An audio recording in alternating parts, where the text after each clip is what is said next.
In this video, I'm gonna walk you through the camera and switcher upgrade they just did here at Iglacia Hispanic Victory in Tulsa, Oklahoma. Let's go. If you've been in the church world for any length of time, you're probably familiar with these ATEM Television Studios. This was the old switcher for Iglacia Hispanic Victory. So these old switchers used to have a kind of a combination of HDMI and SDI inputs, and then a combination of HDMI and SDI outputs. But Iglacia Hispanic Victory was ready for a camera upgrade, and so when we started talking about the needs of inputs, outputs, and destinations for them, we recommended that they also upgrade their switcher. Upgrading to a Constellation switcher was not only going to give them more inputs and outputs, but also give them more flexibility for routing, since these Constellation units really take place of a switcher and a router combination and make it into one unit. So you have one piece of software that routes to your destinations and also does the camera switching for your program outputs. So let's dive into how we configured this here at Iglacia Hispanic Victory and the cameras they're using to do it. So this is back where they used to have their video router and their switcher, and again, we combined that into a Constellation 2ME, which is a one rack unit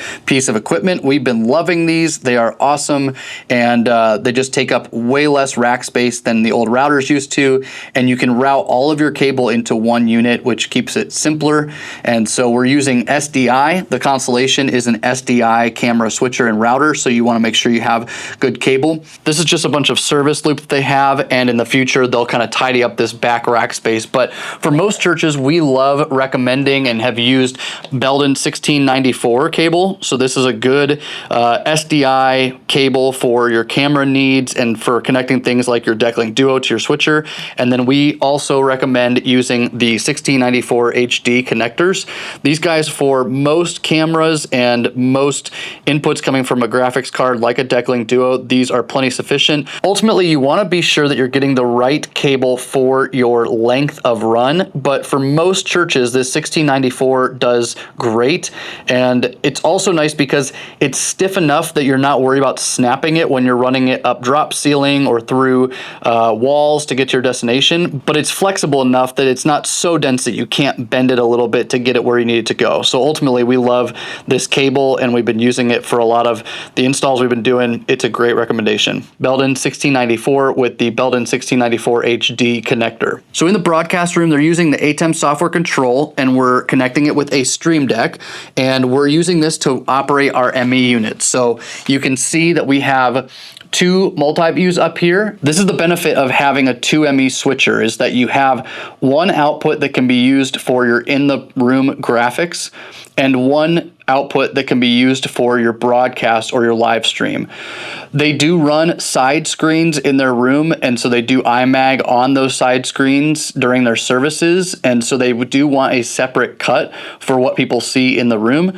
But then they also have their live stream content that sometimes needs to be formatted a little bit differently or mixed differently depending on the service. Along with the physical Constellation, you also get ATEM Software Control to actually control and make your mixes happen for your Mix Effect 1 and 2. So you've got all of the inputs for Mix Effect 2 to make your mix and to make your cut, and then you've got all of your inputs to make your mix for Mix Effect 1. Like I said, they're using the Mix Effect 1 to mix the in-the-room feed that the side screens and IMAG will get, and they're using Mix Effect 2 to mix their broadcast. With ATEM Software Control, you can also use things like companions. So you can definitely sit in front of the software and physically push the buttons on ATEM Software Control, but we would recommend, if you've got something like a Stream Deck, or if you're able to pick up a Stream Deck, it's a super inexpensive piece of hardware, and then you can use the app BitFocus. You can set up a bitfocus.io account for free, and then you can load in these buttons. They come with presets for most production gear these days, so when you click on this preset section, you can see all the different presets that they have for Blackmagic, and these are just buttons that you can click and drag right onto your Stream Deck, and then you're actually controlling your switcher with the Stream Deck. So there's not a native plugin for Elgato's Stream Deck yet, but the companion software does a great job. So if you look over here, we've got all of our preview rows here, and we've got our Pro Presenter feed, and then we've got our program feed up here, and I can either cut between the two feeds, or I can do auto and it will do the mix effect with a little bit of a transition. I've got my next on key, and then my key on and off, so I can trigger that for things like specific graphics or song lyrics if I need to. The other thing that I love about ATEM switchers is the ability to program macros. So if you've got consistent things that you are always either rerouting or readjusting on the ATEM control software, you can program that to a macro, and then you can trigger those macros right from the press of a button. At Iglacia Hispanic Victory, we are using a Blackmagic Web Presenter 4K, and we're sending that to restream.io so that they can go to 2 different destinations. These web presenters are amazing, and we've been super impressed with them. They're such a simple piece of equipment that takes in your stream from your switcher as a program input, and then you can send that output onto your different destinations online. So you can send one destination natively through the Blackmagic Web Presenter using a stream key, or you can send the output of your web presenter to a different destination like restream.io and send it to multiple places at one time if you're streaming to places like Facebook and YouTube at the same time. One of the things that we ran into while we were configuring the cameras, as we were putting them in the places we wanted, as we were getting the color temperatures to match, was that some of the cable terminations were done improperly and they needed to be re-terminated. So I've got a quick snippet here on how to terminate Belden 1694 HD connectors with Belden 1694 cable right now. Here's our old cable. So we've got a Belden HD 1694 connector on there already. So we're gonna splice that off. I'm gonna use my pliers here, or my snips rather, get that off there. Then I'm gonna take this tool and I'm gonna open it up and I'm gonna stick the cable directly in like this. So if you can see, it actually has a stopper. This silver disc stops it. We'll let it clamp down, and then all I'm gonna do is just spin it. You don't have to adjust any other settings. You just spin it around and you'll feel when you actually have taken it off. And when I pop it off, I've got a really nice clean cut, which has, it's actually stripped the jacket, the outer jacket, appropriately to size for a connector to go over it. And it's left the appropriate amount of copper poking through the top. The second step is to kind of flip over your tool, and this protruding kind of cone shaped triangle piece, you're gonna stick very gently because we don't want to damage the copper on this, but we're just going to stick the copper into the top, and then it's going to push all of the shielding, all of that silver shielding material away. And I usually kind of just give this a little tiny spin. You really don't have to work with this a whole lot, but I just kind of give it a spin or two, pop it off, and as you can see, it kind of spreads the silver pieces away from the actual inner wire. And then you're just going to take your fingers. So we'll peel all that back because we don't want the silver shielding to touch the copper. So that's we're trying to make sure that when we go to terminate that there's no silver pieces actually touching that top copper wire. And then now is the time to grab your new connector. Let's go ahead and we're just gonna put the copper tip right here into the gold hole in the middle right here and push it all the way through to where the pin protrudes in the middle of the white circle there, and then it's flush with the top. So I'm gonna go ahead and do that now. And as you can see now, you've got the gold pin up at the top that's gonna make the connection with your SDI input on your switcher. And now you're ready to compress the actual connector to the cable. Now comes the fun part, and it might take some time to get used to this process. I'm gonna go ahead and open this up with this arm. It kind of just drops down. It's a pretty heavy piece, and so you're gonna drop it down. You're gonna use your 2 fingers to push the kind of, I don't know what they would call these, but maybe just like ears or brackets here. So these push down and make way for you to insert the cable. So for me, I usually just use my index and my thumb.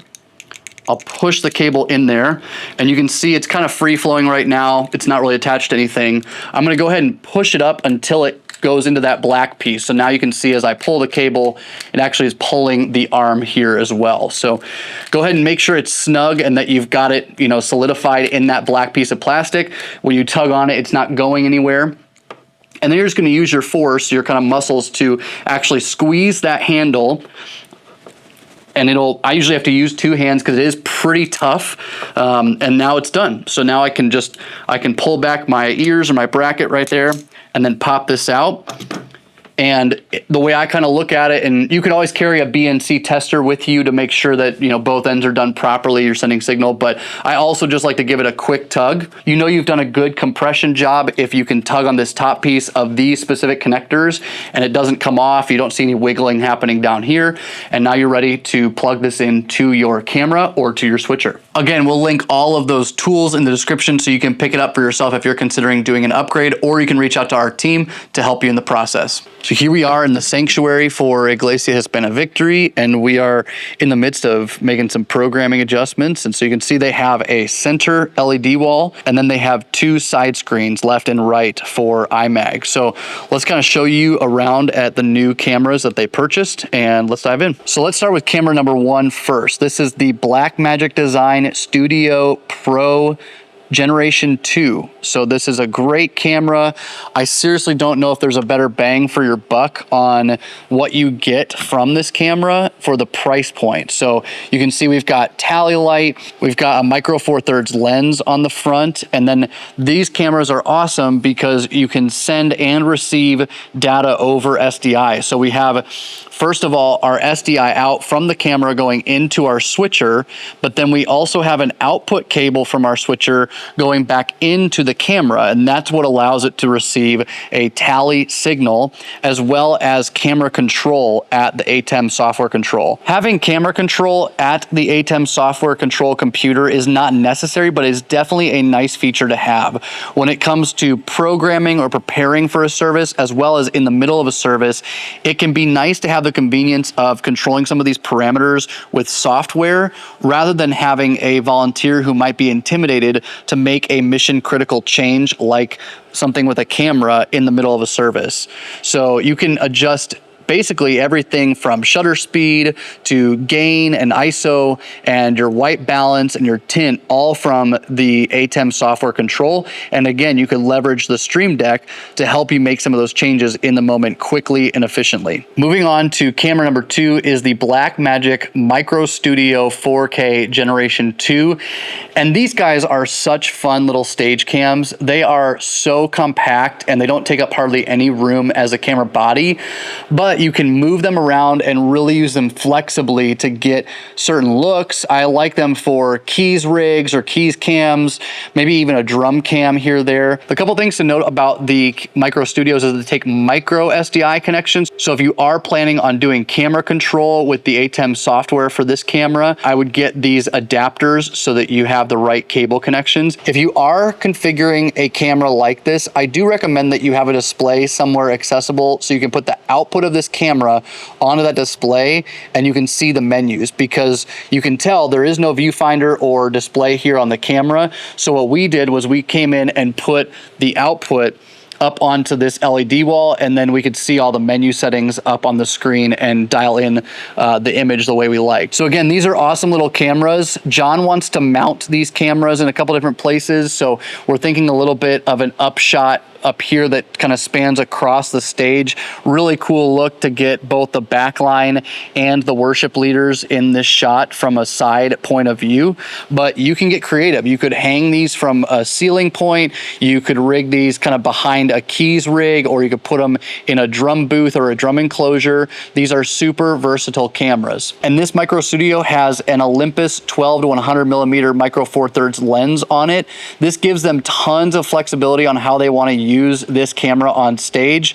This camera can be a super wide shot, which is what we have it set up as now. It spans the whole stage, so it's kind of a side perspective during service.